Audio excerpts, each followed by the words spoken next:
80% of the time that a purchase happens, they might have only looked at the title and images and already been able to make their decision. Hey everyone, I'm Tatiana. I'm here at SellerCon, which is an e-commerce event hosted by the Amazing Selling Machine. And as you can see, I'm joined by my special guest, Bradley Sutton. And Bradley's not new to this channel. We've done, I think, 4 or 5 different videos together, and they're all tutorial videos, which I'm gonna highly recommend, strongly advise that you go watch those videos. We did videos on keyword research. We did videos on all of this type of optimization, like step by step. And so I'm gonna link them in the description for you so you can watch them. But today we're gonna share with you how to write a listing that converts, an Amazon listing that converts, which means when someone gets to your Amazon page, when they get to your listing, like congratulations that you got them that far, but once they're there, you need to have them convert and become a buyer. Because a lot of people, they'll see your listing, but if it's not good enough, they're gonna leave your page and move on to someone else's product. So your goal is to really capture them. So that's what we're gonna talk about today. Bradley, thanks for being here. Thanks for having me. Do you wanna start off by just sharing what's the most important aspect of an Amazon listing? Is there one key thing, or it's just really a combination of everything? I would say the 1A and 1B almost, would be the title and the images. Okay, yeah. So important because a lot of times, I'm sure there's been studies made, I would venture to say 80% of the time that a purchase happens, they might have only looked at the title and images and already been able to make their decision. It's not the only parts of the listing that's important. I mean, you got to be searchable, right? So you've got to have the rest of the words. But at the actual buying experience, I know myself, maybe you too personally, there are times that even I myself, I just look at maybe a couple of the images, I see the title, I see the price, I'm like, okay, I think I got enough information, So if you're going to have the most important information, most important keywords, the emotional connection, I'm sure we're going to talk about. Hey, make sure that it's in the title. Make sure that your images really are really great at describing the product and what it does.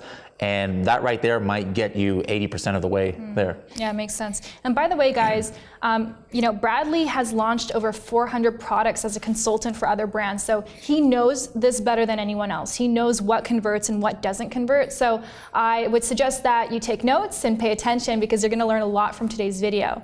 So let's start with the title. Okay. So how does one come up with their title?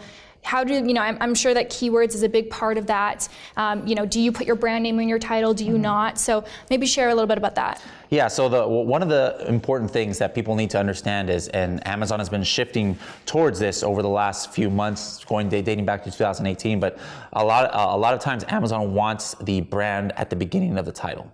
And there's new information coming out now where Amazon might want shorter titles. That has not been fully weeded out yet. I mean, they're saying that they might start suppressing listings if it's too long of a title.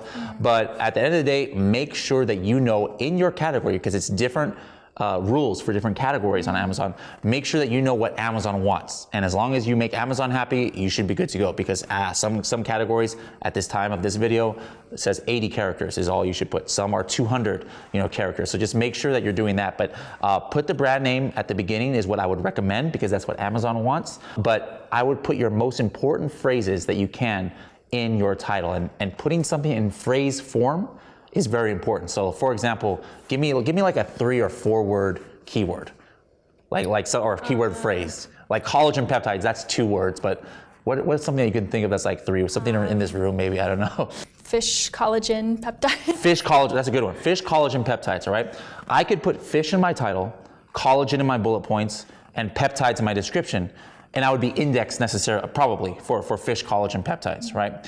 But as far as on Amazon's algorithm side, that phrase, it thinks, okay, well, maybe it's not that important or not that relevant for this listing, because they just have these words randomly throughout their listing. But if I have fish collagen peptides in phrase form altogether, then it sends those relevancy signals to Amazon that, hey, this is a word that's important for my listing. So what I would do is, in my keyword research, you guys can check out that video that we did on Cerebro. If I've pinpointed my top 5 or 10 keyword phrases, I would try and see how many of those I can put in phrase form in my title. Now that might seem like, wait a minute, how can you put multiple phrases? But what happens is fish collagen peptides, collagen peptides, Those are two phrases So in you can phrase use form the in same one. keyword more than once. No, you don't have to. You shouldn't use it more than once, like a keyword phrase, but check out, when you say, if like the first words of my title is fish, collagen, peptides, I am literally, in Amazon's mind, I have two phrases in phrase form there. I have fish, collagen, peptides, but I also have collagen peptides. And if fish collagen is an important phrase, guess what? I got that one too. So what you do is you try and find those important phrases using that Cerebro method that we did. And if there's any way that you can like make, like kind of like combine it, then you can get like kind of like 2-3 keyword ranking juice for the price of one. But you should not duplicate a whole entire phrase in the same field. So like, that would be like, I couldn't have fish, collagen, peptides at the beginning of my title and at the end. I can put it maybe in my bullet point, I would say fish, collagen, peptides, but you probably shouldn't repeat a full phrase in the same field. But so what about keywords in terms of like an individual keyword? If you have it more than once, does it actually help you? So if I have fish, fish, fish, does that help me? Or is fish, collagen, peptides, and then have, fish collagen and then fish collagen something else? The phrases help you, but if you have the individual keywords repeated, does that help you at all? You shouldn't repeat it in the same field, but it does help repeating the important ones, and actually Amazon recommends this. I've given this example before about how somebody had a phrase in the title. They were getting like no ranking love from it, but Amazon actually recommended to them, hey, have you duplicated that in the search terms or the back end keywords of your listing? And when they did that, all of a sudden, the rank just without sales or without anything started going up. So that proves that yes, duplicating does help, but it's got to be strategic and not for keyword stuffing and not in the same field. Like if you have one bullet point, don't put fish, collagen, peptides, and then at the end of that bullet point, fish, collagen, peptides, like maybe have it one in the title, one in the search terms or in the subject matter or in the bullet points.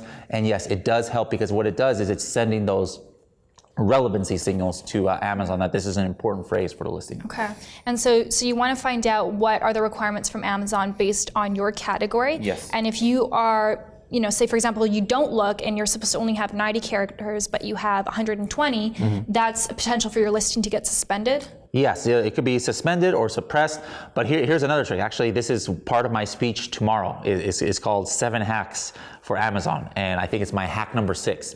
Title is the most important, or bullet points. What happens if you want to know if Amazon doesn't like something about your title or bullet points, go into edit listing in your Seller Central, and then, or not edit listing, you go to change listing. Like you open up a case to like change a listing. Like it's like if you have I have a problem with my listing. Hey, what do you need to change, right? And then it'll automatically input your existing title, right? So just like change one thing, like a letter or something, just so that something's there. Wait a sec, click outside of it. And what happens if Amazon doesn't like something, like if it's too long, or if they say, hey, this was not supposed to be capitalized, or this is a forbidden word, or you use the wrong punctuation. What happens is it appears right to the right of your the case. It'll say, hey, this is wrong, do this. So a lot of times they won't tell you, and then maybe your listing is suppressed and you don't even know why. But that's one little hack or trick, is you open up a case as if you're gonna change the title, change one little tiny thing, and then you click out of it, and then boom, a whole bunch of red letters will come up if they don't like something about it. That's good to know. Now, what about the way in which you format the title? So like, say I have, my main keyword is fish collagen. Do I want to put that before the other keywords, or the way I structure it doesn't really matter? As long as it's in the title, you're on the right track. But here's the thing, if you are able to lock in what's called your canonical URL, I'm not sure if we talked about this in the other videos, but the canonical URL is the URL that comes up on the top once you click on an Amazon listing. Like it's 5 words taken from the title. If you don't do this trick I'm about to tell you guys, it'll just pick any random words from your title, which is fine. But if you put 5 full words and then a dash, what happens is those, after 24 hours, those will be locked into your canonical URL. So in that sense, your most important phrase, I would always suggest putting at the beginning, the very first part of the title, because then it's going to be in the canonical URL. And what happens is, if that canonical URL, or if your listing is ever clicked on from a Google or a Bing or any search engine search, you get the juice or the ranking love for those keywords that are in the canonical URL, even if they didn't search for that. It's almost as if they're searching for it when somebody clicks on that canonical URL. So you're saying in your title 5 words and then a dash, and then that's going to auto-populate? Yes, as long as it's not like common words like a and or the, or some words that Amazon doesn't like number one or best, or there's no real list of words, but usually when it doesn't work, when this hack doesn't work, it's because like one of the words Amazon either doesn't consider a word, or if it's like a number or something. So this works at least 75% of the time that I've tried it, and it just helps with the ranking. So in that sense, if you're able to do that, absolutely put your most important phrase at the beginning. But if you're not worried about your canonical URL, as long as it's in your title, that's the most important place to have keywords anywhere in your title. Right. Well, you should worry about the URL now that you know. It's like an advantage, right? Exactly. So in terms of separating keywords, would you use a comma? Would you just have a space? Would you put a dash? Like, do you want to make sure that the comma is not attached to the keyword? You know. Excellent question that I get so many times when I do my Facebook Lives and things, like especially in talking about back-end keywords. Like, hey, if I have a certain phrase, do I need to put a comma or a dash or a semicolon, right? And the answer is no.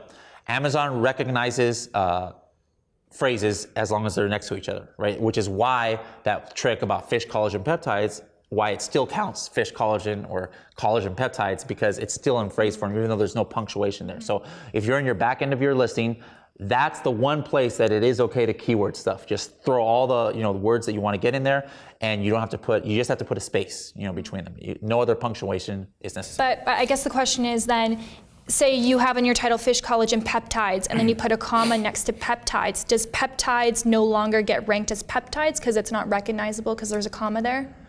No, it still should be. The thing that it might have a small negative effect, but not too much where it's even worth mentioning, is if, like, let's say it was fish, collagen, peptides, hydrolyzed. That's not a real word, but like, let's say there was a comma between peptides and hydrolyzed. There's a chance that maybe now if peptides hydrolyzed was a word, that maybe since there's a comma breaking it up, that it's not as impactful. But once you're going that down, it's like whatever difference it makes, if any, it's not going to be that important. Okay, interesting. Yeah, so you touched on the back-end keywords, which we're going to get into a little bit later. I want to kind of go in order. When you're looking at an Amazon listing, you got your title, your photos, your bullet points, your description. So let's talk a little bit about photos. So photos are really important, and when I do coaching and I look over people's listings to give them feedback, more often than not, their photos are not optimized. And you need to put more emphasis and more value in the photos, because for a lot of people, like you mentioned at the beginning of the video, they don't care what the description says or the bullet points say. They want to look at the photos, and these photos need to be high quality and they need to be descriptive. So what are your recommendations for photos?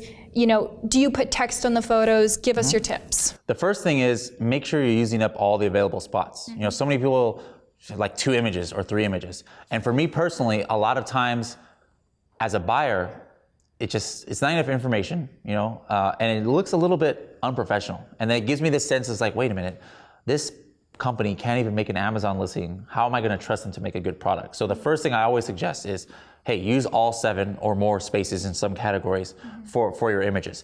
But at the same time, if you have garbage images, it doesn't matter how many you have, it's going to be a detriment to your listing. So of course, the main image needs to be white background. For Amazon, you can get your listing suppressed if they detect that it's not. And guys, I've always heard this. Hey, like, well, what about my competitor? Does it? Fine, he's doing that, but I guarantee it's not gonna. Eventually, it's gonna catch up with him. So the best bet is always just start off doing things the right way as far as from Amazon side. So white background image, kind of like a hero shot. Infographics, those are the ones that you mentioned that have like text, like maybe some diagrams or something. And so, some kind of product categories it makes sense.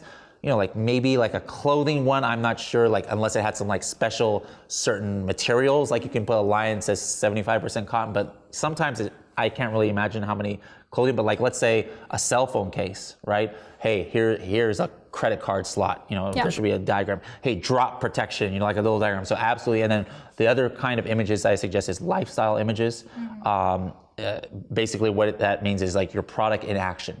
And you try, and if you're thinking about your customer avatar, like let's say, your product would be one of the easiest, ones. You would know exactly your customer avatar. It's so easy for you to know what kind of lifestyle image would resonate well with buyers. But for other categories, it might not be as simple. You might have to do some research onto the typical customer and then the whole point of everything we're talking about here, as far as the buyer side, whether it's the title, whether it's the bullet points, whether it's the images, is you're trying to make some kind of connection with the buyer. You know, if they don't know your brand, you know, you have a very powerful brand. There's probably tons of people who will just search for your brand name, and they just want to buy it, right? They don't care about the reviews. They don't care about how many images you have or whatever. They already knew before they even searched for it. They knew they were going to buy your product. They just want to get it, right? Yeah.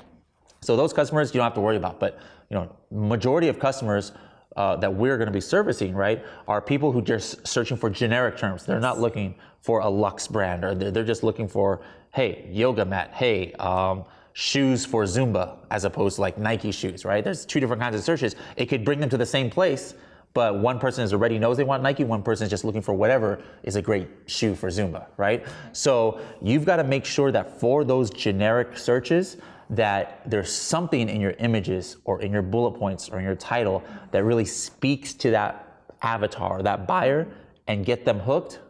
And boom, you get so much better over your conversation. And it's always important to really consider, how do I want people to feel? Because I think that's something that sometimes we don't really think about. We look at all the techniques and technical aspects of it, but how do you want someone to feel when they look at your listing and they look at your product? You know, what is the service that you're trying to provide for them, and what are the emotions that you want them to feel? Because people buy based on their emotions. Absolutely. So I think those are great points about the pictures. You know, how about people who, on their main image, they have a white background, but then they give themselves like a little badge or something edited in there. That's to make part of those things that out. people complain about. Like, that's against that literally is against the Amazon rules. But then you'll see tons of listings that have it. But one of my friends showed me, you know, how I'm doing this case study right now where some socks. Okay, so he had a socks listing. They made a new image, because I told him, I was like, hey, your original image.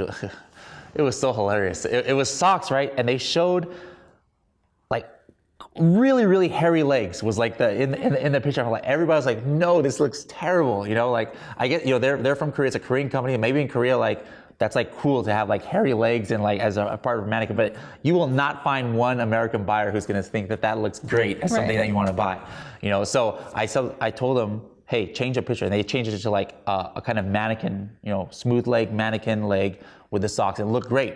But one thing that they kept from the beginning to the end was like, it's a 6-pack. So there's like a little starburst or something in the top right that says 6-pack. Mm-hmm. They had it originally, the listing was fine.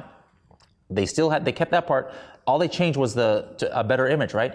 But then now all of a sudden the listing got suppressed, because what happens is it's not automatic. Just if something gets triggered, or if an Amazon rep just happens to be looking at the listing and they see something like that, you're gonna get suppressed. And so they had to take off that little starburst, and then now the image was allowed. So yes, there's people who are gonna get away with that kind of thing, and maybe it'll help you, but just do that at your own risk, knowing that that's against Amazon rules, and you could get in trouble for it.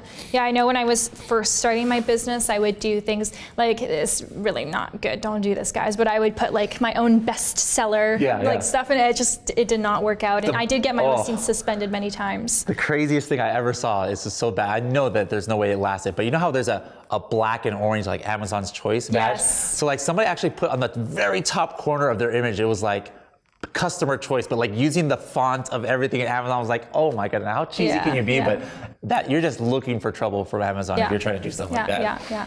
Well, I think one thing that's important to mention as well is, on your main image, you want to make sure that you're getting rid of all the extra white space, because you want it to be as big as possible. Because when people are scrolling through Amazon, you know, if you have a tiny product image, it's just not going to stand out. And your goal is to stand out amongst all of these other sellers who are selling basically the same thing as you. So as big as possible, meaning if you have any white space, crop the image so that it's not showing all this white space. So important, Yeah, I love that. Okay, let's dive into bullet points. Yes. You know, and let's actually talk a bit about keywords, because we did do a video about keywords, which you guys have to check out. But just briefly share, how do you find the keywords? You know, I use Helium 10. How do you use that to find the best keywords? And know that, you know, maybe you don't need to stuff all your keywords in your listing, maybe just the best ones. And so you have to understand which ones are the best. And it might not be the keywords that get the most search volume, because those keywords, I mean, especially for PPC, those keywords are going to be the most costly. So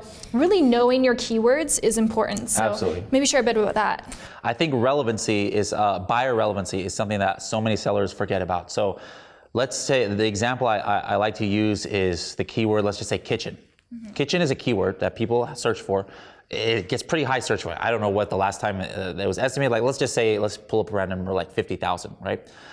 If you type in kitchen, you're gonna have tons of different things, all right? And what that means is that people who search for kitchen and actually do end up buying something, it's like random things. Like maybe there's wooden spoons, maybe there's a toaster, maybe there's a knife set, right? So that somebody might think, hey, let's say I have a knife set, right? And maybe there's 1 or 2 knife sets that show up on kitchen. They might say, hey, well, kitchen, this is the most important keyword for my listing because it's searched for 50,000 times a month, right? No, that's not true, because how many kitchen searches actually result in a sale of the knife set? Not many. Otherwise, you would see that kitchen keyword completely inundated with knife listings, right?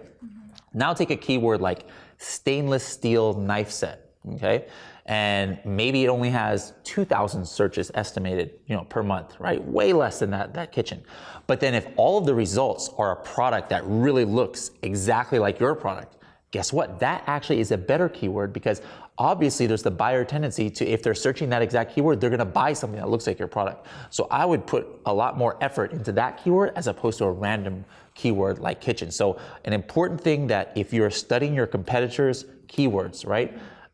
Maybe they're performing great for a keyword, but don't just blindly take that keyword and put a lot of PPC money into it or put it in the most important parts of your listing.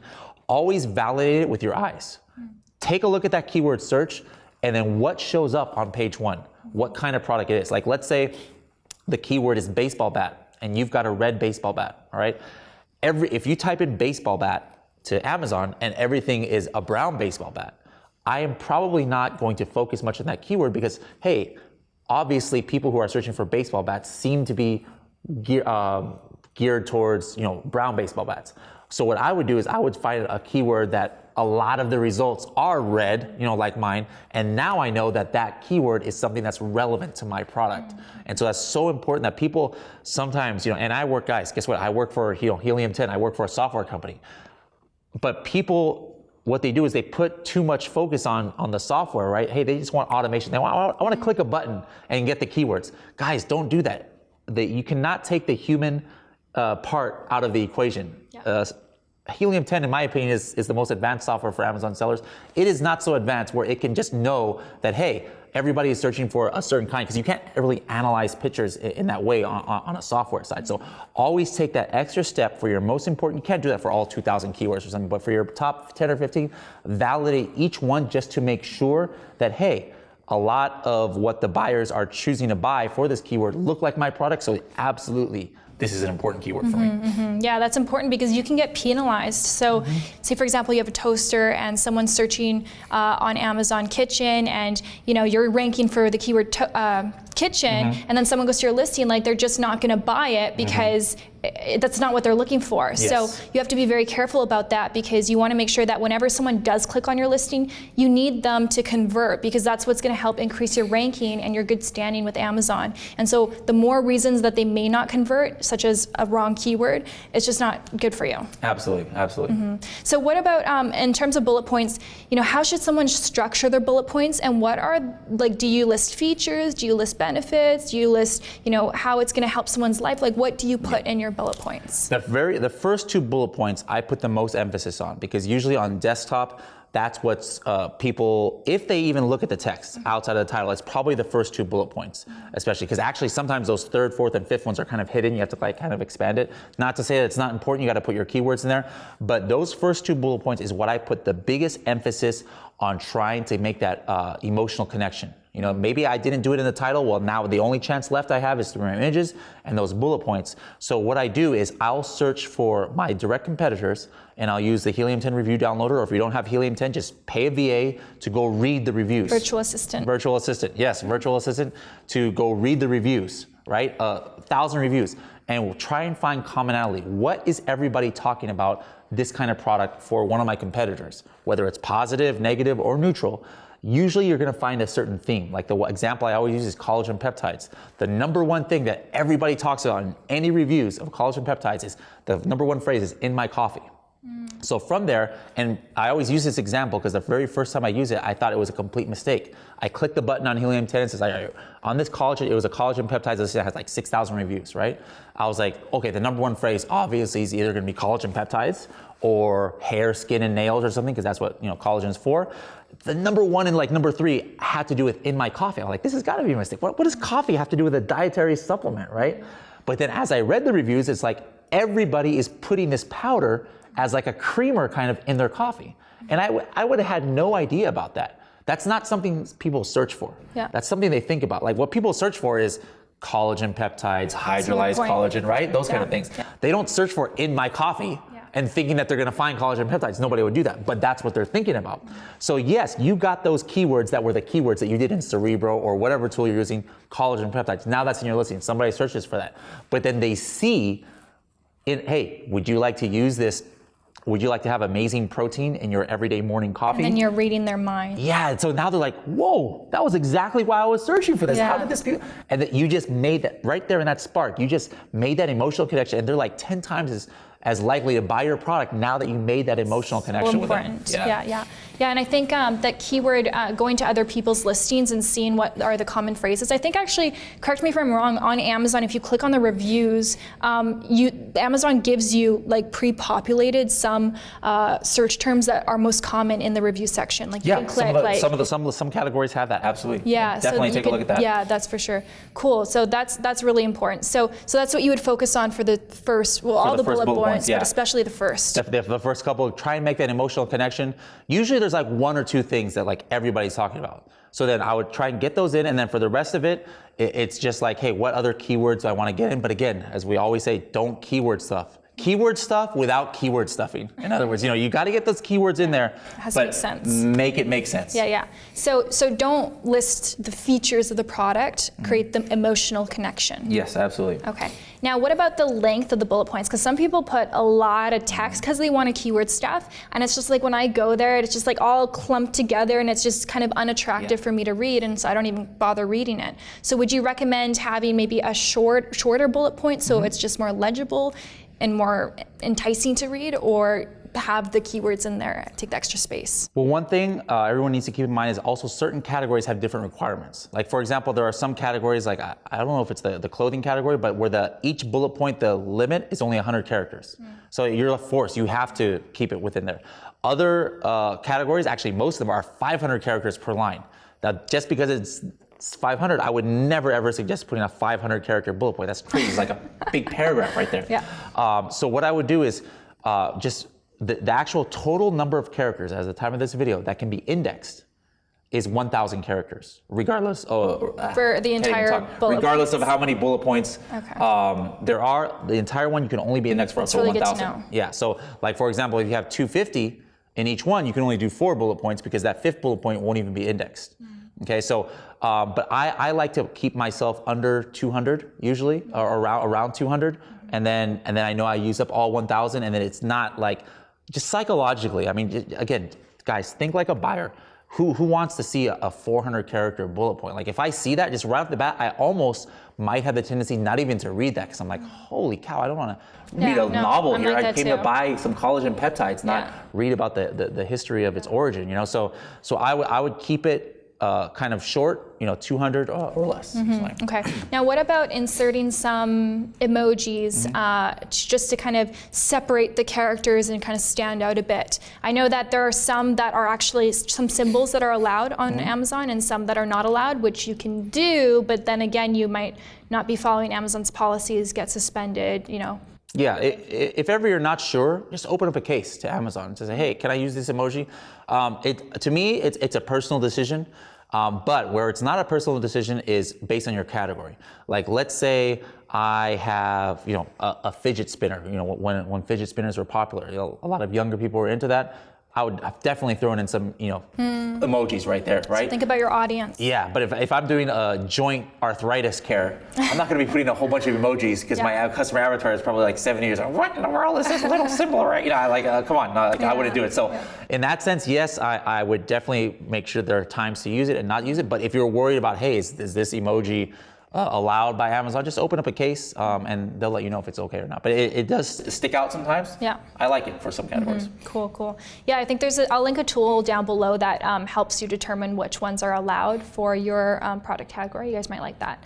Okay, let's talk about description. Sure. So in the description, what are the most important things that you should be talking about in your description? The first 2 or 3 lines of the description, I'm trying to maybe even make that same point that I made in my first bullet point, that emotional connection, because on a desktop, the first thing that comes up, of course, is the bullet points. But so many people search Amazon on a mobile browser now.